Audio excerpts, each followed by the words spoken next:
Chidi, obviously, congratulations. I mean, I guess they don't get much better than that. I mean, you got to be feeling on top of the world. But how are you feeling right now? Yeah, I feel good.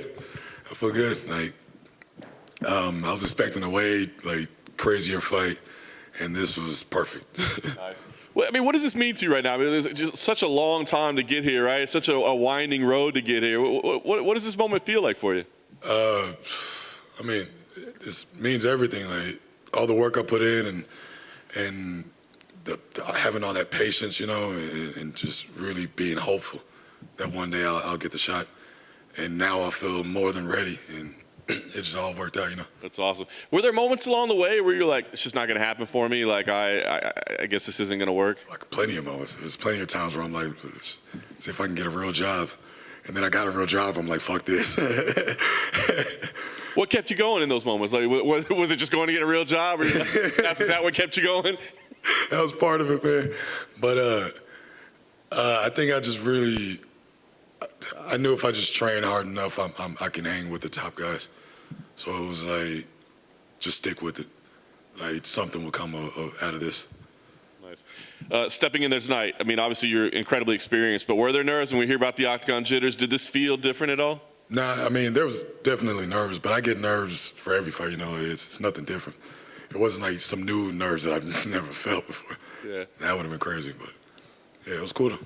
As you game planned, I mean, was there any time you thought, you know what, I bet if we just crack him with a couple right off the bat, we can get out of there in like 15 seconds? I think like right before I walked out, I'm like, I'm gonna punch him in his face. But I think the game plan was just stay on the outside and pick him apart, you know, and just be ready for a really tough fight. And luckily, a right hand landed and ended it all. I know you're still probably going to soak this in a little bit, but I mean, can you tell me does this mean more to you or more to your brother? I mean, what's it been like so far between you two guys? I think it's just as much between both of us, man. Like, yeah,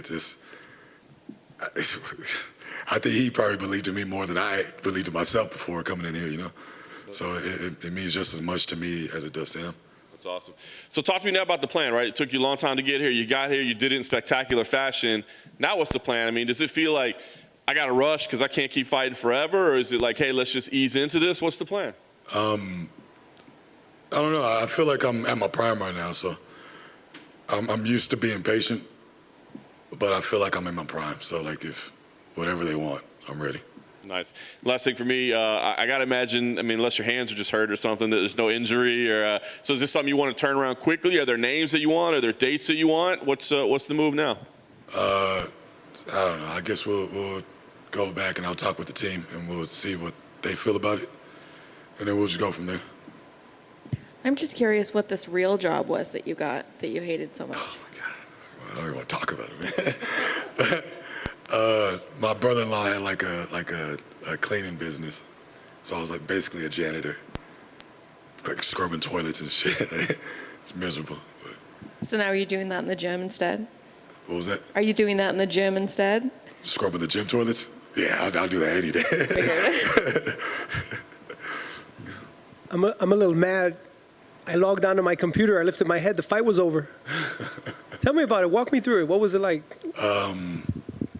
It was cool. I was really just trying to touch him up and just see where he was open at. And like the right hand just happened to land.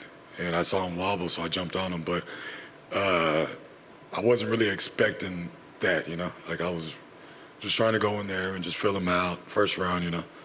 But this is 10 times better. Were you surprised how fast he went down? Yeah. Why? Because he's tough.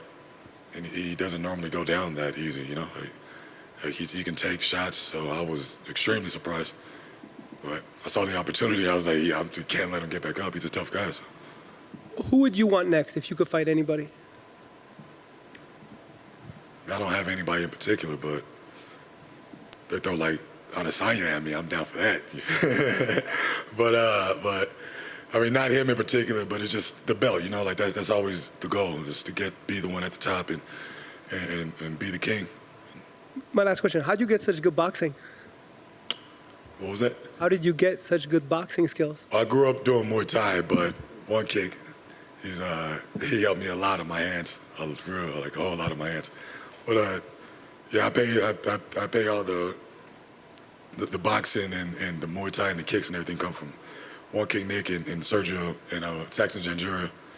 And Sergio Pena's my jiu-jitsu coach. I got a black belt under him, so I got a solid team, bro. Thank you. So you made quite a statement to the UFC fans. A lot of us in this room know you from following your Bellator career. You had a great run there in the UFC now. Congratulations. Doing good. What's your message to the fans that might not have followed you previously, who are just getting to know you now? Stay tuned. There's more to come. This was just the beginning. And you were previously at welterweight, and obviously as we get older, it gets harder to cut that weight. Is 85 going to be permanent for you, or would you ever go back down? They're trying to make me go to 70, but I don't want no parts of welterweight no more. Are you still living in Las Vegas? I'm back and forth with training, so I'm kind of living in Dallas, but I drive out here to train with Sergio and Nick. So how is it now that you're in the UFC and you've got the Performance Institute? It's a fantastic facility, and obviously here in the Apex is really convenient to be able to just come and fight in kind of your backyard. It helped a lot. Like a lot of people kept telling me, even Sergio kept telling me, like, you need to go to the Performance Institute. You need to go check them out, Chidi. They got a lot of stuff for you. And I would listen, but it was kind of like, all right, one day I'll do it. But as soon as I did it, I realized this is where I need to be. And what gyms do you jump in locally? You still go to Extreme Couture when you're in town? Besides, I mean, the ones I'm just at Sergio Pena's and One Kick Nick's, One Kick Gym. So, and then when I'm in Dallas, I'm with Saxon. So other than that, I don't really go anywhere else. You still skateboard? Yeah, I mean, I want to, but I tried to ollie off a curb not too long ago, and this shit was terrifying, bro. Yeah, but every now I still got a board, but it's just kind of scared. I don't want to get hurt. Yeah, especially with your career, man. You don't want to risk it. Yeah.